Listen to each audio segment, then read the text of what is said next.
Learn, be inspired, and enjoy. Into Gel Channel. Learning with Teacher Beth. You can like, subscribe, and hit the bell notification for more videos. Life is more meaningful if we know the Word of God. Before we start our topic for today, let me share to you a life encouragement verse that can be seen in Proverbs chapter 10 verse 1. Proverbs chapter 10 verse 1, and it quoted this way: A wise son brings joy to his father, but a foolish son, heartache to his mother. Ibig sabihin na ang tao o ang bata ay maalam o marunong o matinong anak ay karangalan ng isang tatay o isang magulang. At ang loko-loko namang anak ay sakit sa damdamin ng isang ina o isang magulang. Kaya laging magpakabait araw-araw. Laging sundin ang inuutos na maganda ng mga magulang. Let's try first your reading ability. I will read it first, then you follow. Crown. It's your turn. Crab. Say it again. Crib. You can do it. Good job. Next, crocodile. Cry. Say it again. Good job. Our topic for this moment is activate prior knowledge based on new knowledge form.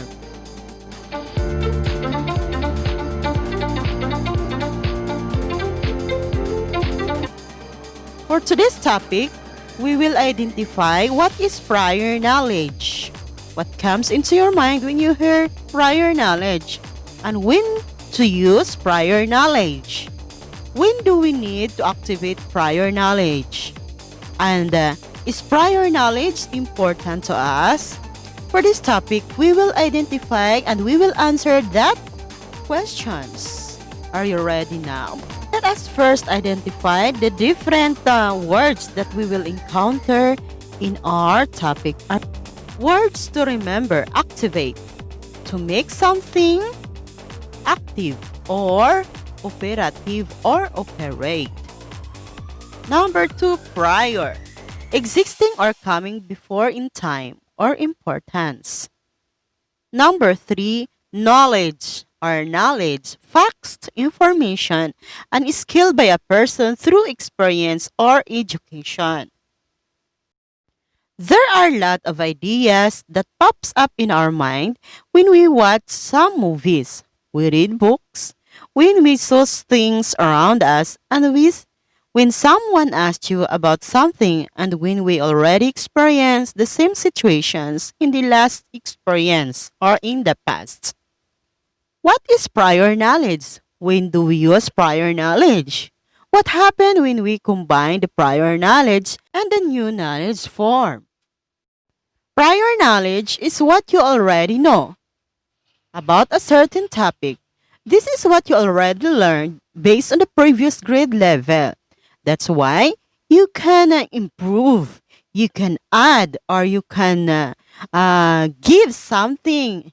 You can form new and wide ideas. We can use our prior knowledge when we already experiencing it. And now, it is a time we can connect the present and ideas from the previous knowledge, so we can form a lot of ideas in a certain topic. When we combine the prior knowledge to the present knowledge, we can create better, much, and accurate ideas as long as needs arises in a certain thing or in a certain situation. We can either have a lot of ideas, some or little ideas based in our experiences. There are a lot of prior knowledge we can connect to the formed knowledge if we are a reader, if we read books, if we watch movies, and when we encountered it repeatedly. Let us say our topic for today is about Manila Bay. What is your prior knowledge about Manila Bay? And what is the knowledge you form based on your prior knowledge? And let's say Manila Bay on the previous years is very untidy, very dirty. There are a lot of garbage on the seashore. But as of today, Manila Bay is very clean. Manila Bay has no garbage when rain comes. There are no garbage in the seashore. So, what you did is you connect your ideas from the previous learnings about Manila Bay and for today's situation. And now you already activating your prior knowledge. You activate what you have learned based on the new ideas, based on the new situations. As of today, you can connect your prior knowledge from the present knowledge. So example, um payatas. What you have learned on the previous years. What is your prior knowledge about payatas? Payatas is very, very mabaho, very stinky or unpleasant, having an unpleasant smell or having a strong odor. But as of today, payatas is not that like payatas is no longer stinky. Payatas now has no unpleasant smell.